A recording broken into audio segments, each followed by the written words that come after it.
Hello everybody! I know it's been a while, but we are finally back to making some videos. So, go ahead and grab a cup of tea, a cup of coffee, whatever suits your fancy, and get cozy, because we have a lot to cover in our trip to this year's open source.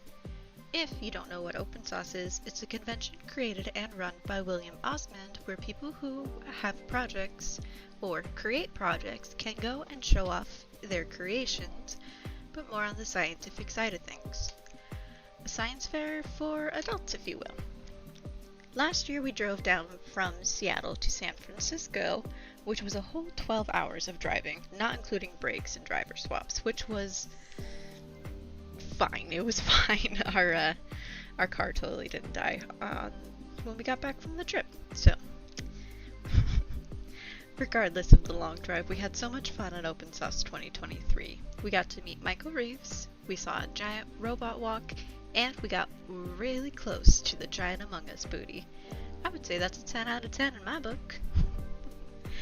Overall, it was very inspiring to see different creations all in one space, and we wanted to make a video last year, but life happens and we never got around to it. So, we decided to make our video for this year instead.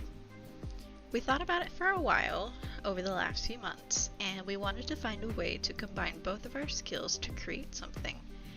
We landed on a project that we could make several things of, and just basically hand them out to people as we went around the convention.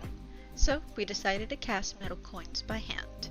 I drew up our logo, and Jacob did research on how to cast aluminum. We found a way to melt down our mountain of aluminum cans with a furnace and pour the aluminum into a mold of our choice, which in our case is a little tea mug. Pouring the aluminum into a mold is kind of like resin pours, but way warmer and more dangerous. So we bought a furnace, and here we are setting it up. Okay. I am here to set up the furnace. This bad boy. Got it from Double Forge. We're gonna put this stuff on, and I don't have a camera. I don't have a stand for my phone.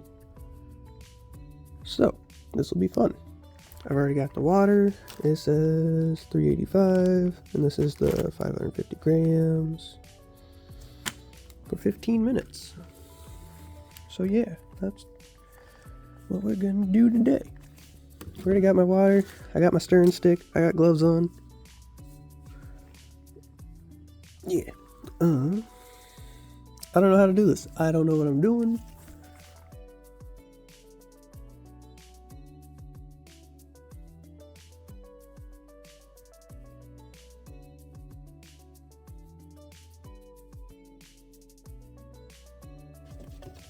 It's been 15 minutes that I've started this.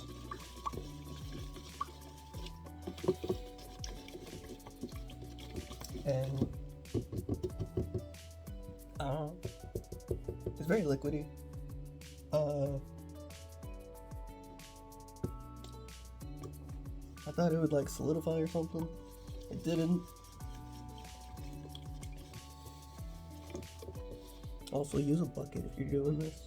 I found a large, like from Costco. Yeah. Corners suck.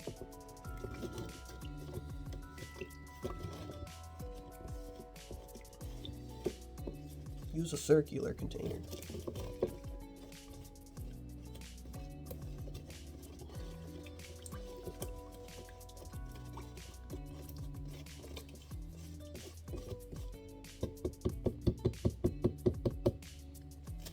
Okay. I'll bring this a little bit closer. But I'm just gonna brush it on. I got a paintbrush, and we'll see how that goes. Sorry if I'm not in frame. I'm on the floor. That's on a small box. It's like the height of the fucking furnace.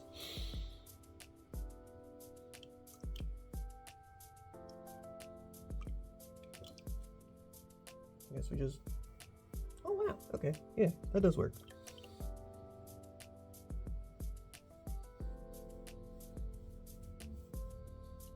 Then yeah, I guess I'll just spend the next few minutes painting this on.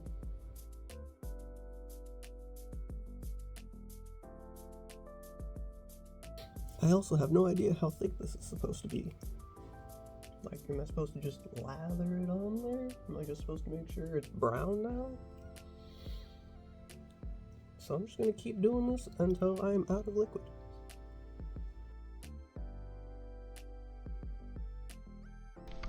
Just for some clarity, Jacob is painting on refractory cement over the wool of the furnace. This just helps keep the furnace better insulated and last longer so he can make future projects.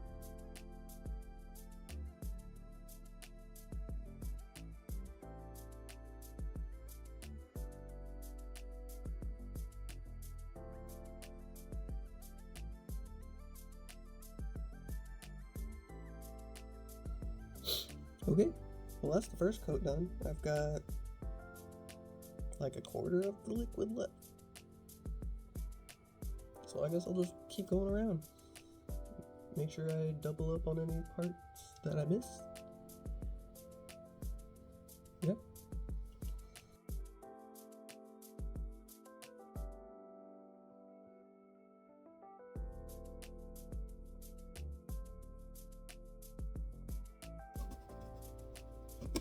Oh, that's really interesting.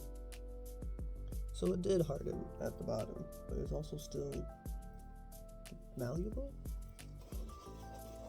And like if I get it wet, it just turns into a thick paste. So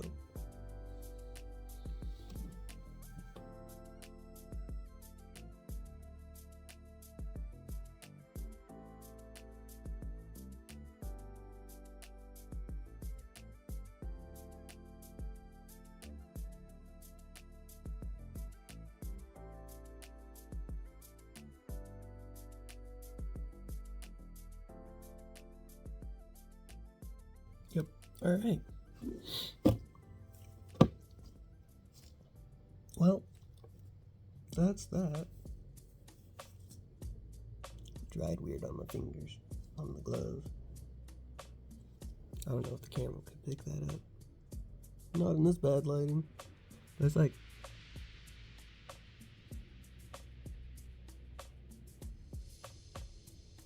weirdly sandy metal shavings. Like if you ever take a magnet to like metal, you know how it gets like that weird fuzzy? That's kind of what this looks like.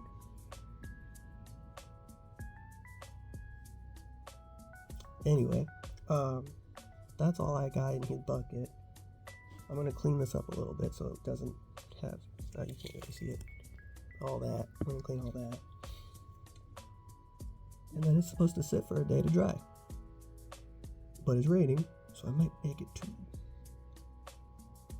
Whenever the next dry day is. And I'll finish setting this up and burn it for the first time. Alright, furnace has dried, I think. Like I can poke it. It's got this weird texture over it now. Yeah, so I guess we start putting it together. Got the hose. I've got this thing. That's for later. Gonna need that.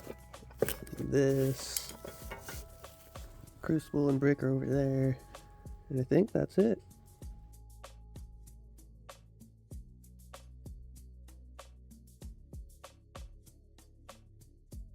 Alright.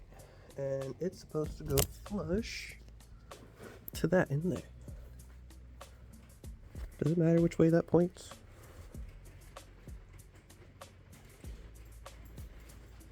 Yeah, we'll probably do it that way.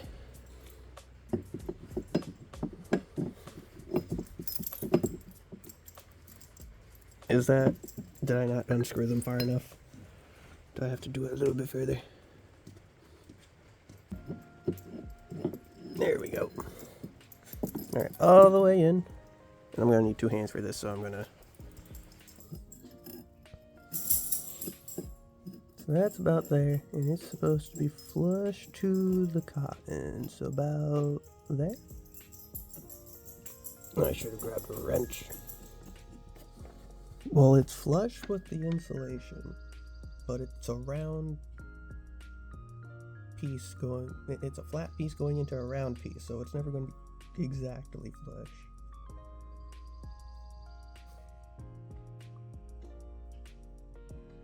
Because, like, this edge is indented here, but this edge is flush. That edge isn't. And that's where I'm getting hung up on.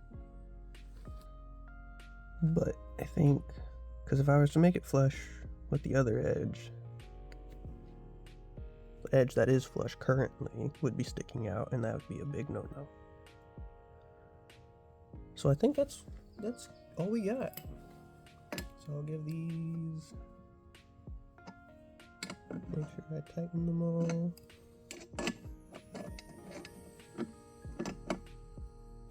Okay, cool.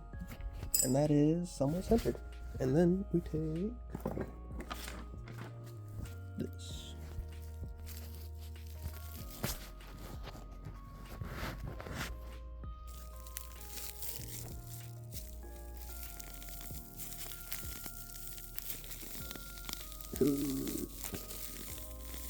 I should put gloves on for this. Oh well. Oh, I go. Thank you. Because I am slightly allergic to this. Whee! Oh wow, that's like almost the perfect amount. I'm just going to shove it in there then.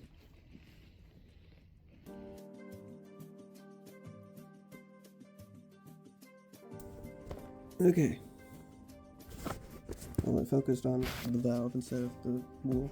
But yeah, there you have it. It ain't the prettiest of things, but you know, it's just supposed to stop oxygen from flowing in from this area.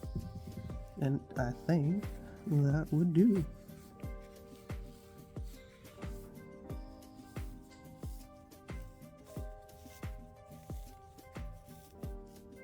Cool. Now we just gotta connect the hose and those all together, and should be ready to light it. Cool.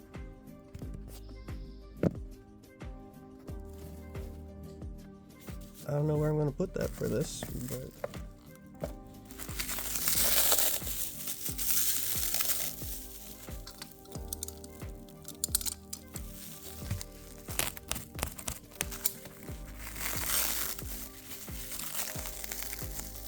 don't want to accidentally cut the hose now, do we? That would be bad. Because this is gas, and gas is dangerous. And here, we've got all the parts. Or I should anyway, I would hope so.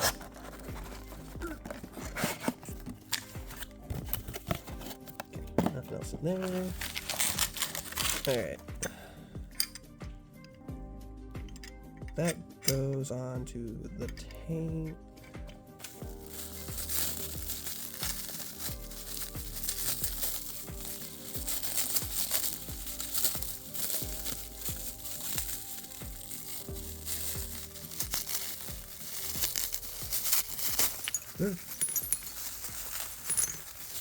Okay.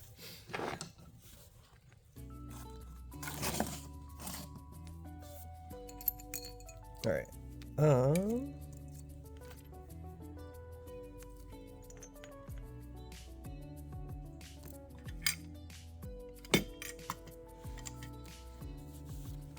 So first, take this, put it on here, and then we're gonna slide it onto this.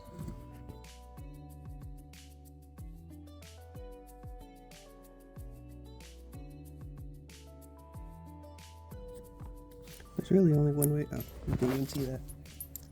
Okay. So for these, there's really only one way because they've got a little lip inside there. Right? And that's just so when you put this piece on, it doesn't fall through.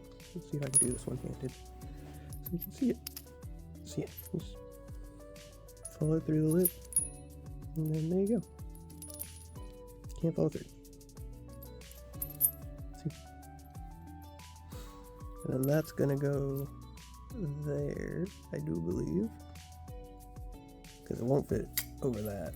That's for the propane. It'll fit here, not there. But yeah, so this goes on the hose. Well, that first, then this, and then this gets screwed onto there. And this, I think, just gets screwed here, because that's the only place that'll fit. And I've never actually used one of these, so like I don't know if I'm supposed to put it all the way in for 0, or if the more it gets screwed in, the more gas it lets through. But that doesn't make sense to me. So usually it's the less inside of there, more, yeah, because like that's a hole, right? We're plugging the hole. So if this isn't in there, it's going to let all the gas go through. Makes sense in my brain. If it's not how that works, then I guess I'll get learned real quick. Yeah, this piece needs to go on here, and then this goes on to here. Now I actually don't know how far this needs to go in here, but I'm going to guess until it starts flailing out. Like the flail? Flanging? The bowl. It like comes out. Like this. This right here. I don't know if it shows up on camera very well, but this little bump here, that's where it started pulling out. So we're gonna go do that. And we're gonna tighten it right there.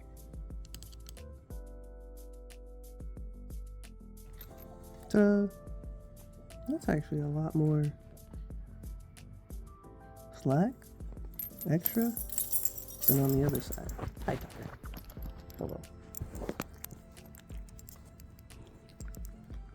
You can go lay down.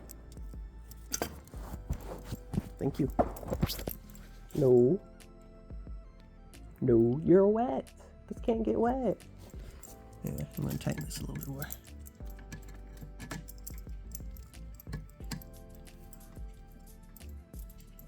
Never mind. I guess that's as close as it's gonna get.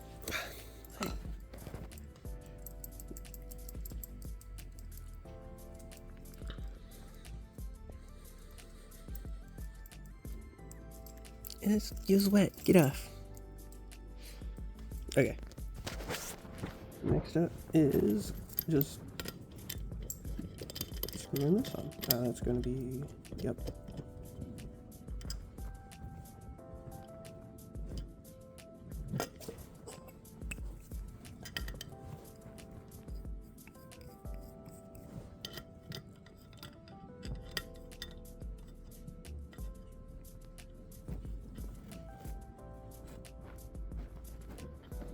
All right. And there you have it. That's all done. Yeah. We just gotta put that. It's in there, and then we can light it up and temper. Heat it up for the first time. You don't want to straight up just put metal in there. That'll make it blow up. That's bad. Alright, so I'm going to put those in there, and then I'm going to, I can just do that on camera real quick. So yeah, put the brake in there, just like that, and it's already got the corners cut, so it fits in quite nicely, and then this can go right on top of that brake, just like that. And yeah, I'm going to close this up so the dog doesn't jump in there. And I'm gonna hook that up to a propane tank. Alright, it's set up. We are at 0.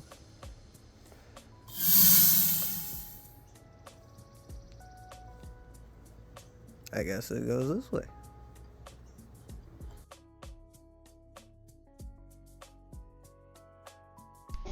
So yeah, a lot of steps just to get started, to say the least.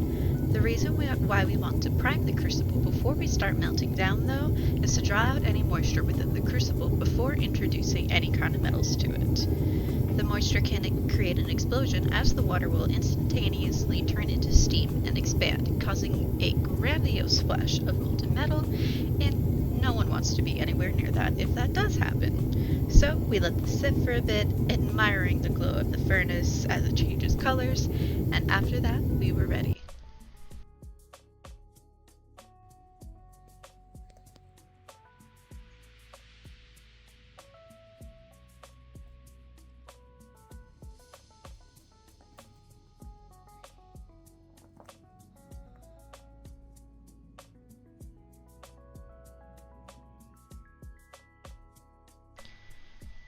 So here is Jacob just melting down whatever aluminum we had on hand. We started with some, I think they're called catering pans.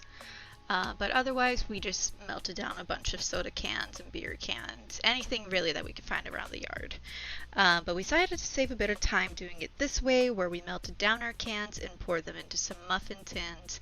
That way, when we were ready to actually make the coins, we didn't have to wait around to put all of the cans and then pour them into the mold. It was just going to be way easier this way, and then make more than 1 or 2 coins a day. And don't worry, we never used these muffin tins before, so we've had them sitting around for a while, just never used them, so it was not a waste. We never make muffins around our house.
Get that box out of here. Believe it or not, that box was basically full of just nothing but aluminum cans that we had around our yard. We didn't count how many, but we believe we put about 25 to 30 cans per crucible. But again, we will have to do the math on that later. We promise we will have a little counter in our future videos.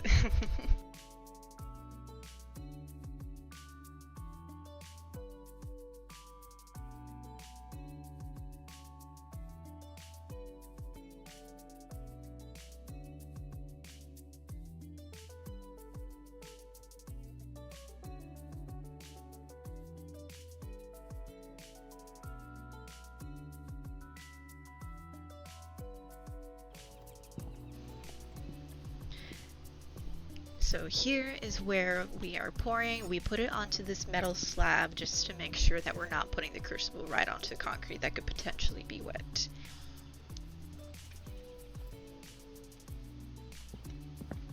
And there's our forbidden soup. Now, you may see a little bit of a layer on the top there that Jacob's going to go ahead and grab. That is called the slag. That is going to be any sort of paint or any other coating on top of the cans that we melted down, and of course that's just going to raise up to the surface because they're not heavy. They're all just going to be on the top. That does have a little bit of aluminum still in it, so we're just going to take that out, put it in the pile, and we did go back and put this in the crucible one more time just to get as much aluminum out as possible so we're not wasting anything.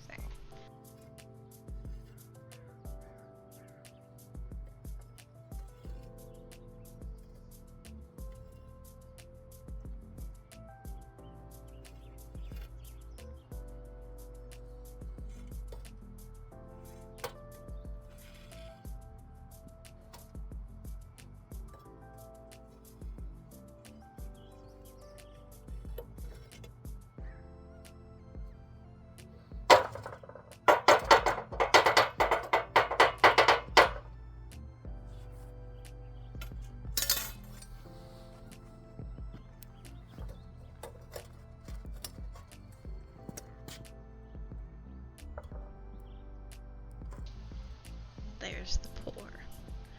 We try to use as much per puck, so this third one is going to be a little bit short, but I also just remembered that Jacob really wants me to say that we did get a very big spoon to pull out all this slag later. We found it at a grocery store and he's ecstatic about it, to say the least.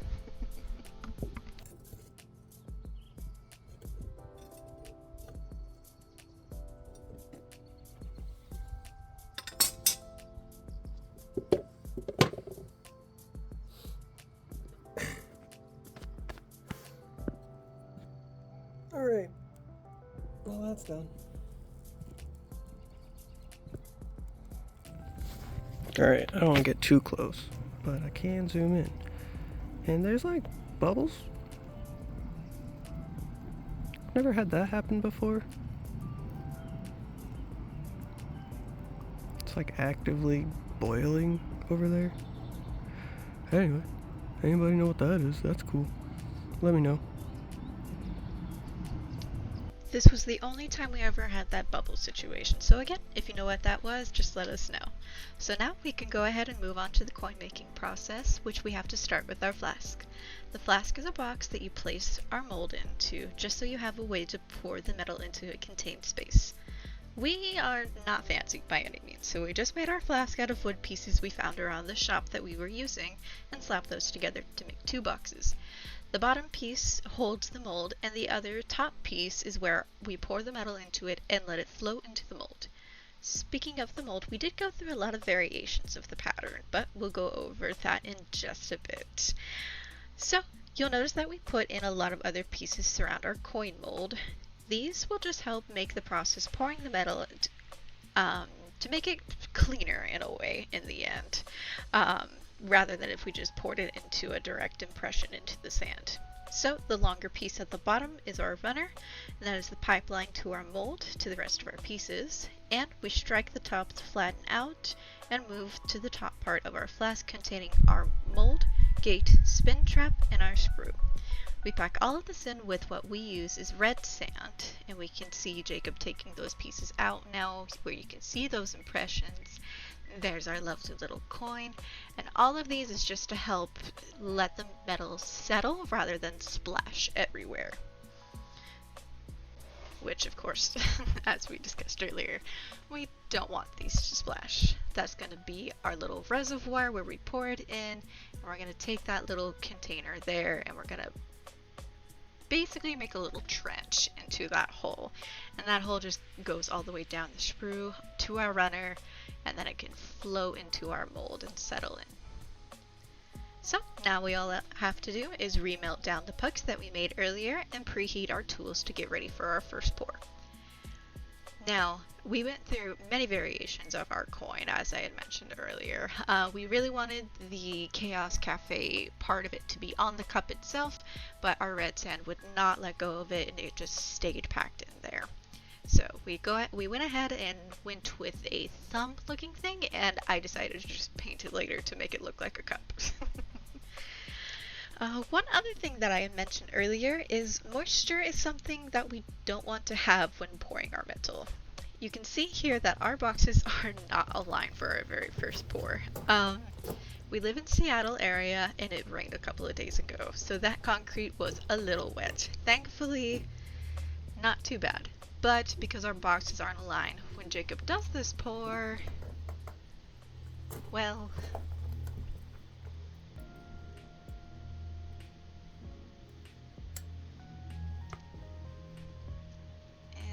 there it is. It leaked out the sides, unfortunately. We got very, very lucky, and it did not explode from any sort of moisture. Yes, the red sand's going to be on fire. It is an oil-based clay kind of sand, so don't worry about that. We're going to worry about what's on the concrete. So again, if there had been any moisture, that could have potentially exploded, but we got very, very lucky. So we're going to move on. Other than that, it was a very, very successful first pour.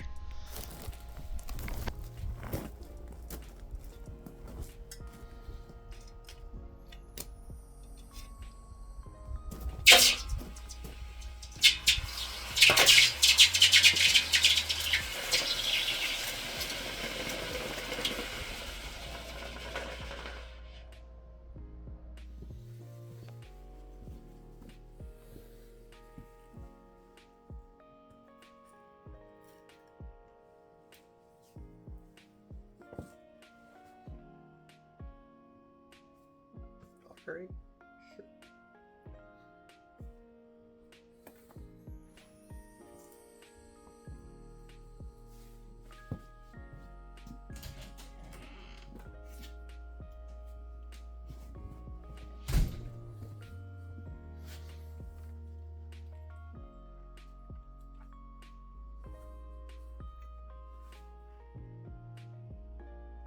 Well, okay. You just escaped from the spin trap.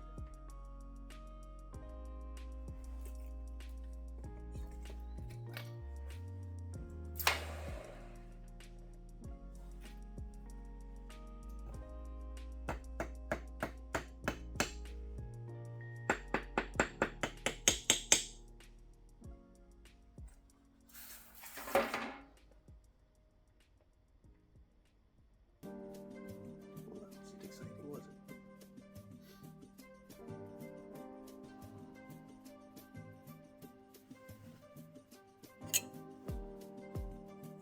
Alright, well, came out alright. A lot of bubbles. You can't see that. Lots of bubbles. But in the end, I'm not mad. So cut this off. And that was probably a really good close-up version of what our coin looked like up close. So all we had to do from there is chop off all of the extra with the bandsaw and this lovely long process of filing down the edges.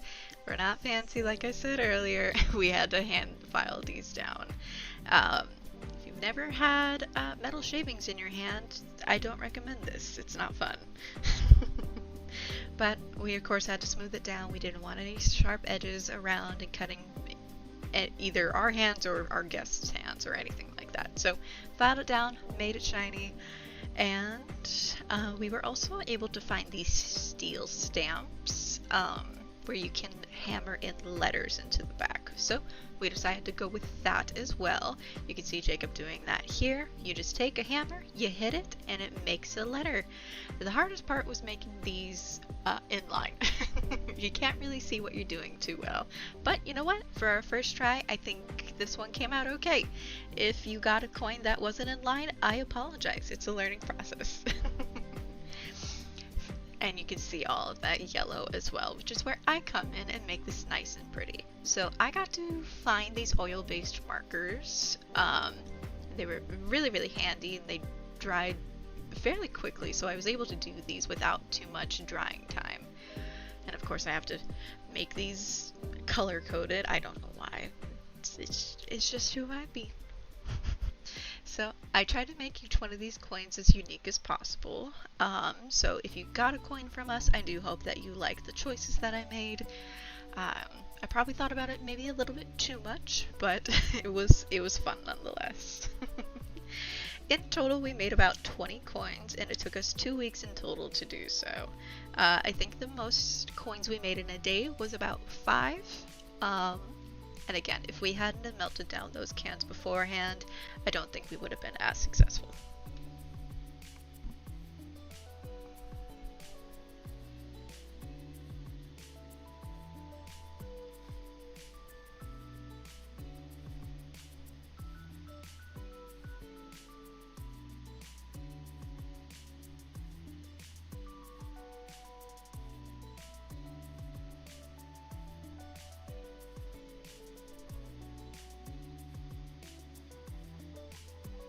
And there's our coins. Well, the first 5. So, once we were all done with that, we packed our bags and we flew down to Open Sauce 2024. We did not want to take another road trip this year. You know, trying to save what few cars we have. And of course, we didn't want it to be looking like Williams art right up front. We got really lucky and we're right up front in the general admission line and a beautiful day in San Francisco. And there we are. Please enjoy the footage and any videos we took of day 1.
On day 2, we did just continue to walk around. The first people that got to get our coin were Evan and Caitlin. Thank you so much for taking the coin for one, but also just being so friendly and just a joy to have a conversation with. We hope to see you again. This thing was just cool. I didn't expect it to go so fast. I didn't catch your guys' name, but you did get a coin from us as well. We hope to see you again next year as well. But otherwise, day 2 was very, very fun just to see all the creative things. We got to meet Pirate Software, of course. He was such a fun to talk to as well. And of course, we had to go back and see the Furby dog. As cursed as he is very, very cool and just has so much love and creativity behind him as well.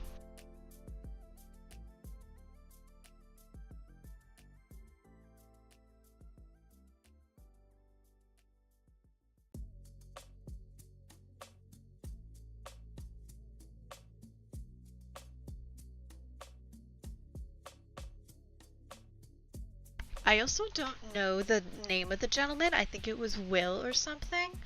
But the gentleman in the cage, you frickin' rocked it. You had the best dance moves. I mean, look at him. I could never go in the cage. Just, it's so loud, but it's so cool, and just, you killed it. Good job.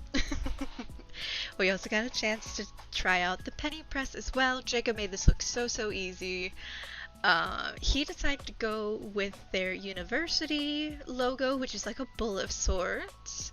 And then, of course, I got the open sauce dude, and I struggled. This was much harder than it looked, but I got it. That's all that matters.